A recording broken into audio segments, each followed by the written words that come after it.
Hello, hello. I'm back. I feel as though, I've been keeping up, like, weekly, mostly. Um, Honestly, I feel like I'm in it. I'm, like, fully integrated. Also, I woke up, like, an hour ago, so that's why I sound, like, with the morning voice. I had filmed something before this, but it was a bit too personal, and I was like, do I want that online? No. You guys are sick freaks. I don't want any of you knowing any personal information about me. All five, all five of you, all five of my subscribers, no. So, we're going to be talking about my top 5 favorite films. And disclaimer, these, I kind of like, if I like a movie and the watch that I have is like an experience and I'm like, oh my god, this is one of my favorite films, then I will put it in my list as one of my favorite films. But like, that could change. Especially like sometimes I won't see them for another like few years. But like, I still consider it like that time that I watched it one of my favorite films. So keep that in mind. Most of these are gonna be horror movies, probably. Like, man, what about it? I mean, it's 5. I was gonna do, like, every single, like, because I have a whole list on my letterboxd, if you guys want to follow. Yeah, I have a whole list of, like, my favorite films, and I think it's, like, how many? 36 films. And then plus the 4 that are like in my profile thing. It's like 40 films. And at some point I did want to go through all of these and like make sure that I still like them. But like that's a lot of work and I don't feel like doing that. Maybe I will do that one day, like for a video or something, but we'll see. But yeah, let's just get into this. First one, which is like always my top, like every single time, and is kind of funny because I thought about making a YouTube video about this movie series, but I did not. But like maybe I will. Maybe I will. So the movie is Final Destination 3, and like I can't even explain how. First off, I've seen it at least like 20 or 30 times because I've seen it like since I've been a kid. Like I watched Final Destination as a kid and like all of the movies as a child. Like I remember, I think when the 4th or 5th one came out, I don't really know. I got it on DVD because it was new and I like was obsessed. And I was like, I feel like I was probably like 8 or something. Like I was definitely like super young. And I just remember like watching it and I was like, oh my god, this is so cool. But like after being grown and watching all of them, I still like them. But number 3 is definitely my favorite.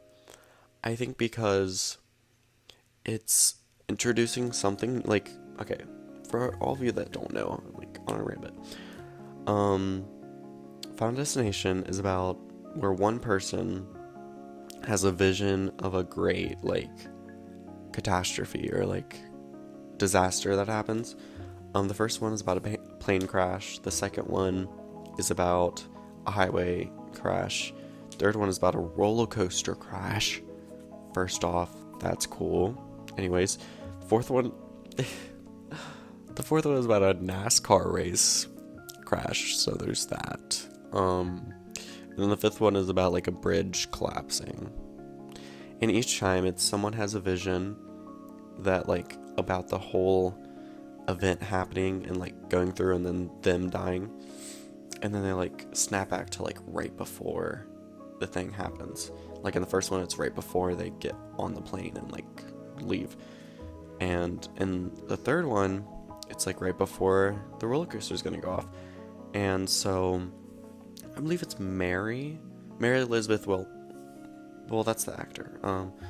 Who's the main character?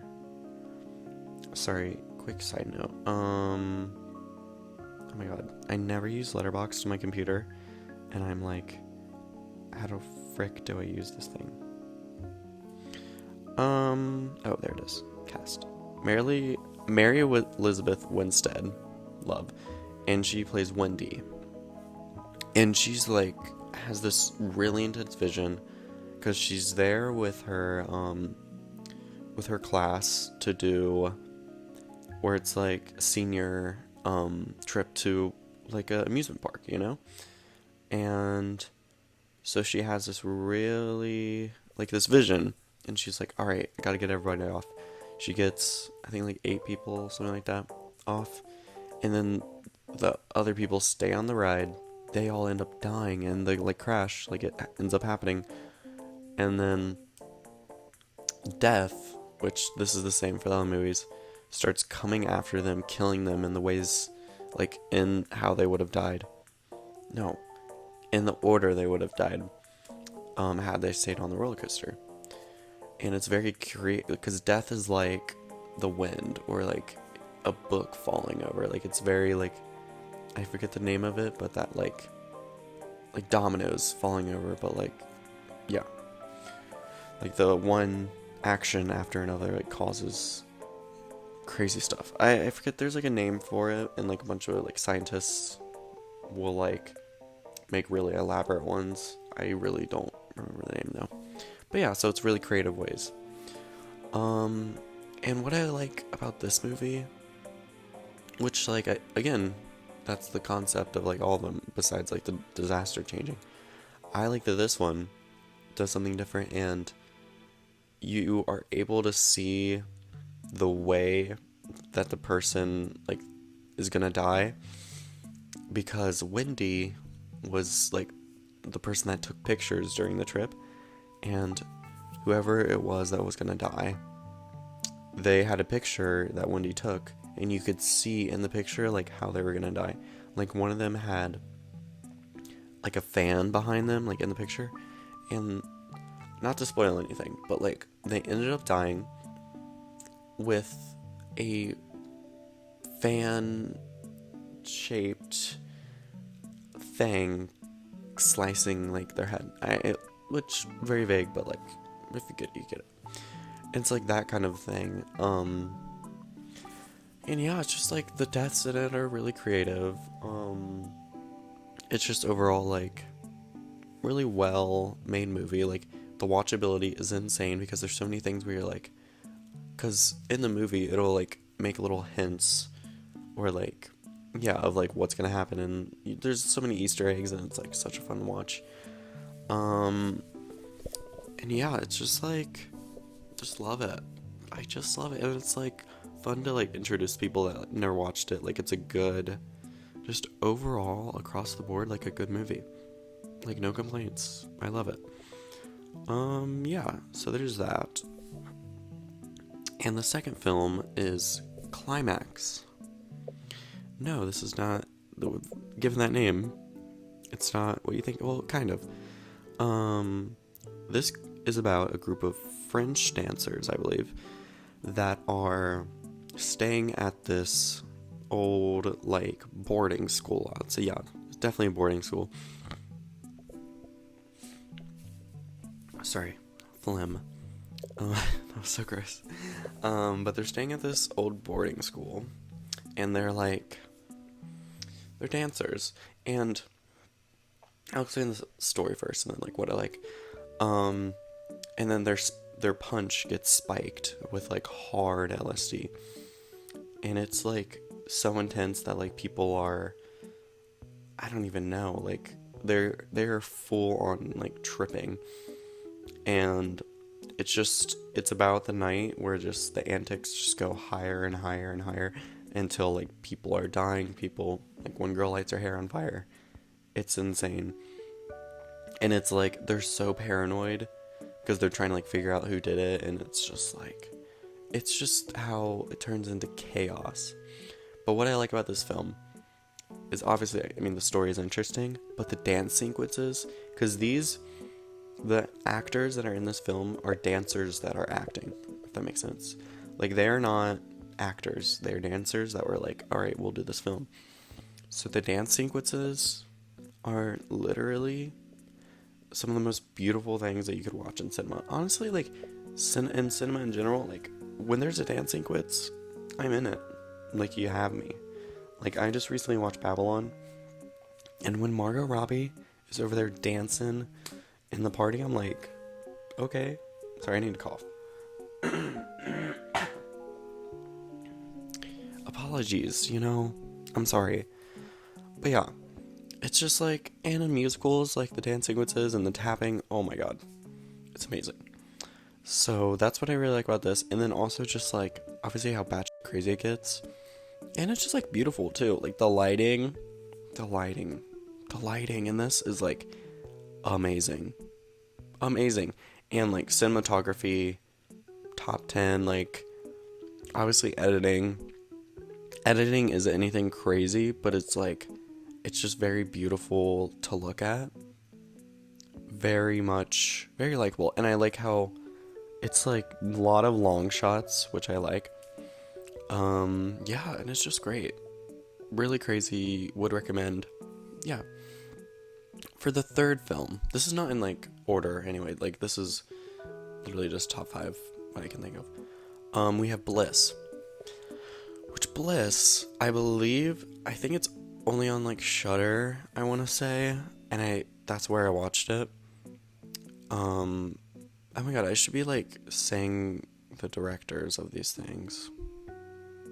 My bad. Oh yeah,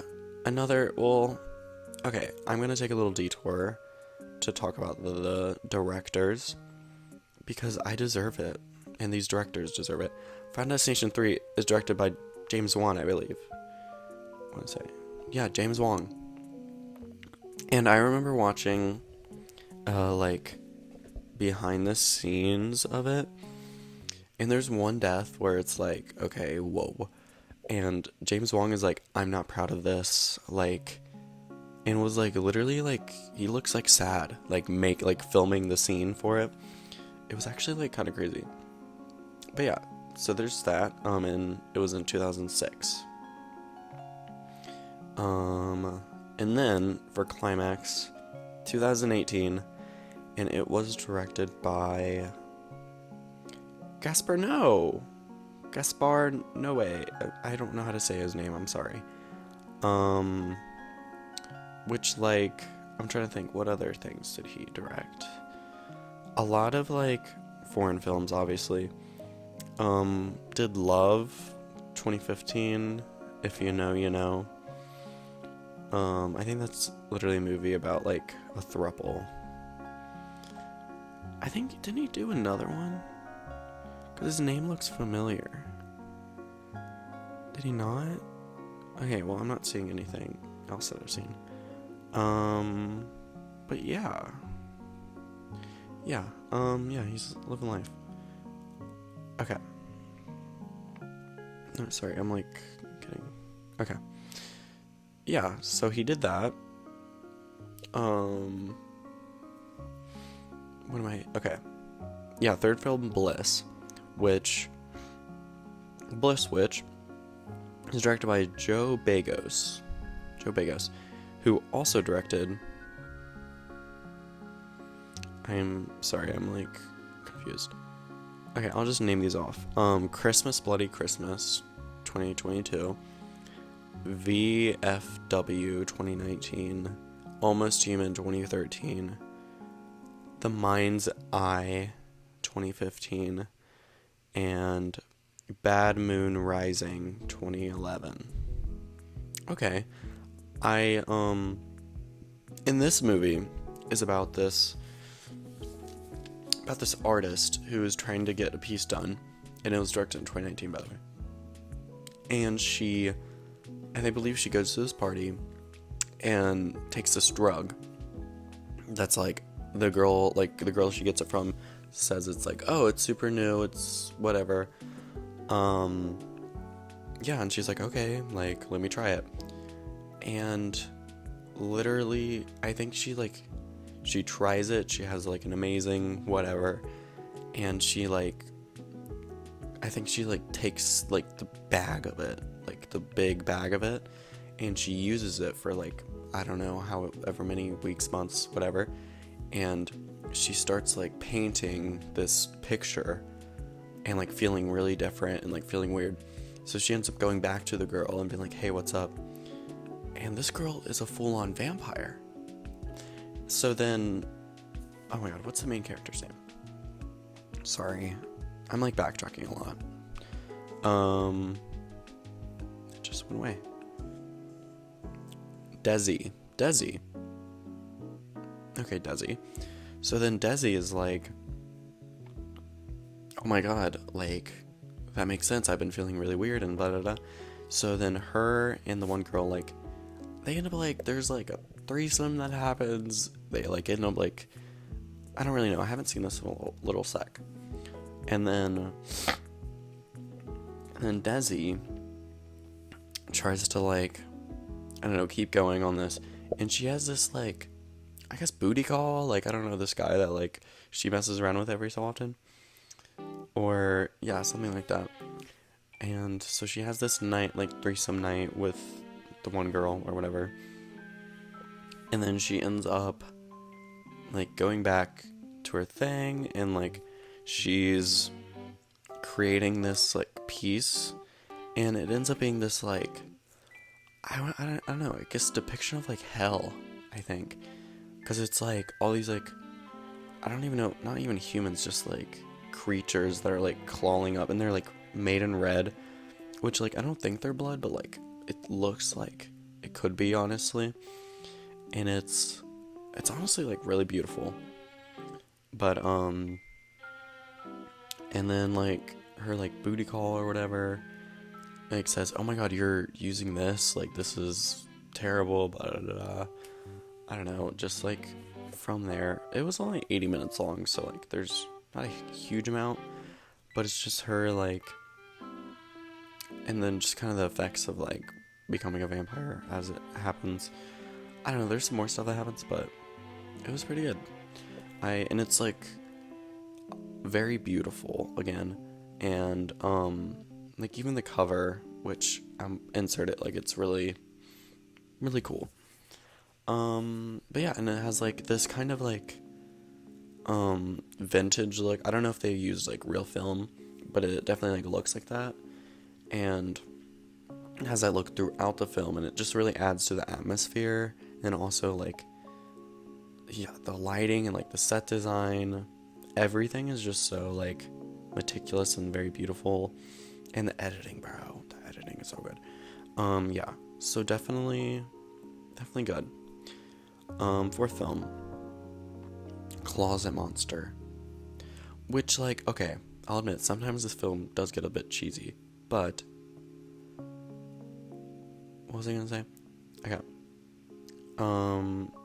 The story is about this boy. Like, it starts, like, he's as a boy, and he witnesses this, I mean, I believe, yeah, murder, literally, someone getting murdered, a kid, like, I think a little bit older than him, get murdered, and it's, like, it's definitely hate crime, too, because, I don't know, I don't even want to, it's gross, but, like, witnesses this, and it totally, like, kind of, it's the thing that, like, sticks with you. And I bet, like, because we, like, flash forward to him, which the main character is Oscar. We flash forward to him when he's, like, 17 or 18, like, about to go to college.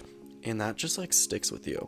And I'm sure, like, the older you get, the more you realize, like, how bad it was that you, like, literally just saw. But it's about him. It's about him, like, he's also, like, an artist, but he does, like, SFX makeup. It's about him and his drunk and abusive father, like, living with him, and it kind of, like, talks about, like, the divorce between his mom and his father, and, like, how he feels like he was left behind from his mom, because his mom, like, has a whole new family, and his dad is, like, just drinking himself away, and he, like wants to be an artist, wants to go to this school, but his dad like disapproves. And on top of that, he's trying to like figure out his sexuality, which like it's kind of like, okay, he knows, but he's never like done anything with any guy. And so he's trying to, he's trying to like figure out like who, like what he likes, who he is. And he like applies to this prestigious school, which was like, whoa, okay, cool. And then like it could just kind of, and then there's also this like trauma of what he saw as a kid. So he meets this guy like at work, and he's like, whoa, like, why you kind of fine? So yeah. And then it's like, it kind of like goes between all these like rotating things and like just days in his life. I think it is like just a few days. But he like ends up going to a party with this guy, and like right before he gets in a really bad fight with his dad, and it's like, whoa, it's like, it gets a bit like hard to watch. That's what I wrote in the like the review. I was like, very not good not feel good movie. But it's like, obviously it just like it hits home. It's like, whoa, this is crazy. And then like goes to this party, ends up like, I don't even know, like, it's hard to explain. He ends up like meeting, because his friend as well is there, ends up meeting her there, and they're like kind of not on great terms, but they're like there, and sees the guy from work, and literally gets, first off, he gets like judged up by like some of the girls at the party, and then he ends up seeing that the guy from work is like dancing with some girl, and he's like, ugh. And so he's mad, but then he sees like some other like gay across the room, and he's like, you know what, I'm gonna hook up with him. And he ends up hooking up with him, but like stops in the middle of it or something. And then like one thing I did like about this film as well is its use of like metaphor, and I don't know, not even symbolism, honestly, because he ends up like throwing up, but like the way that he sees it, he's throwing up like metal and like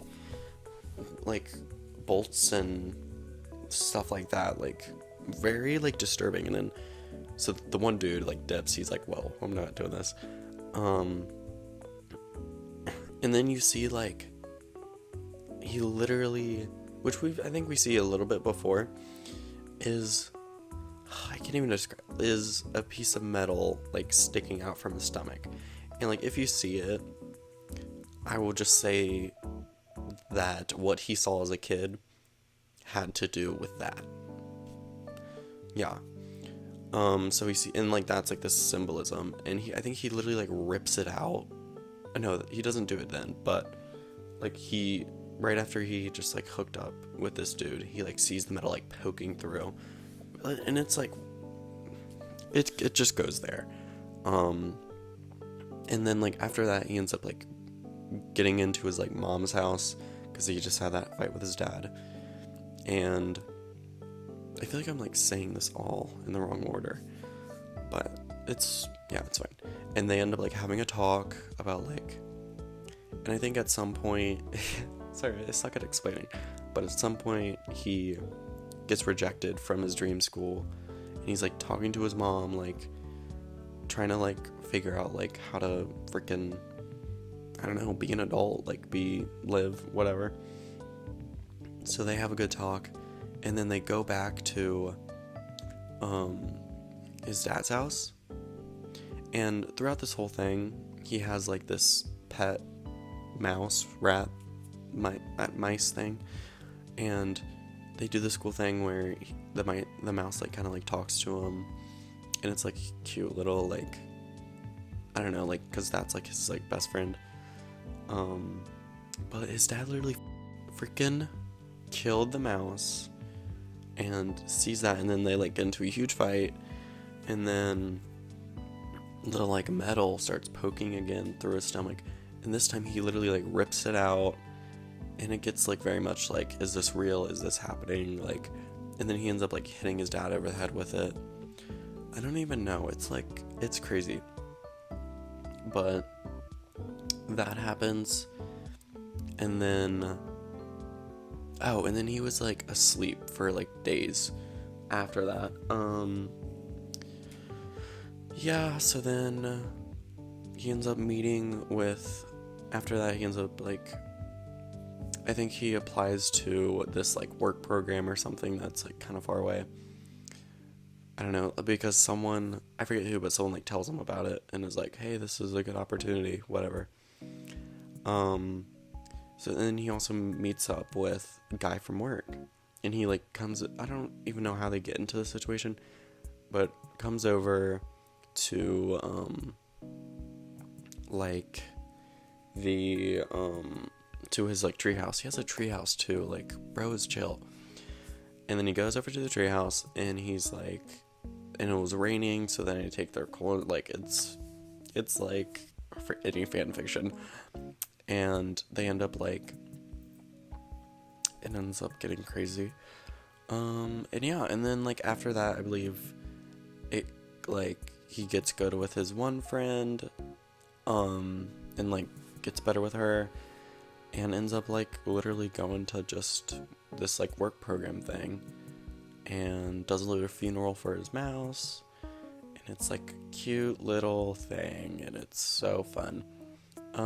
Yeah, it's a lot. Like, I feel like you can't really understand like what I'm saying until you like watch it, but I realize I literally just went through like every aspect of the film, but that's how like good, it's like, it jam packs like so much in there, and it's so good.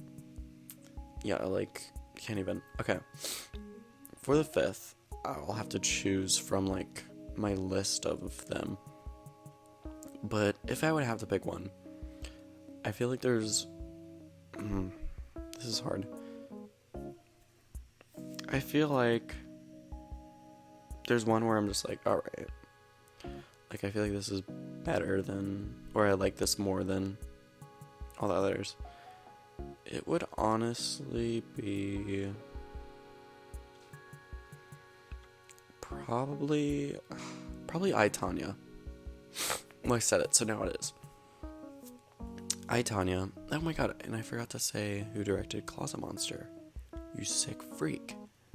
Was Steven Dunn. And he directed other things. But I don't think anything was, I think this was his like most popular. But yeah, super cool, and it was in 2015. But back to I, Tonya. I, Tonya is about Tonya Harding. It was made in 2017, directed by Craig Gillespie. He also made Cruella, so that's another one, and like other things. Yeah, some other movies as well. Fright Night. Yeah. It's about Tonya Harding, and if you know anything about it, you like, that's what the movie's about.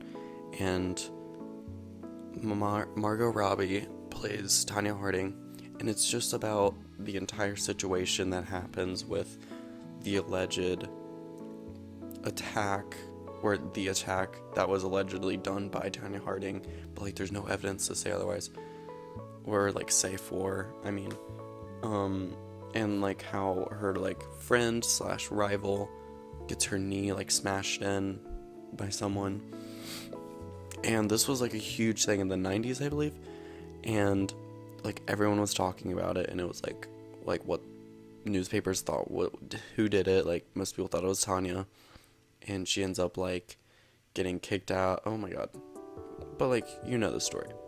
I realized that was like spoiling it, but like also it was real life, so but yeah, and it's about like the whole situation and like her life and how she became like a professional ice skater, because that's what she did. And who else is in it? What's his face? Sebastian Stan's in it as well. Plays her like boyfriend, wife. No, plays her like boyfriend, husband. And yeah, and it's what I like about this is the directing and writing. really is what like stands out in her relationship.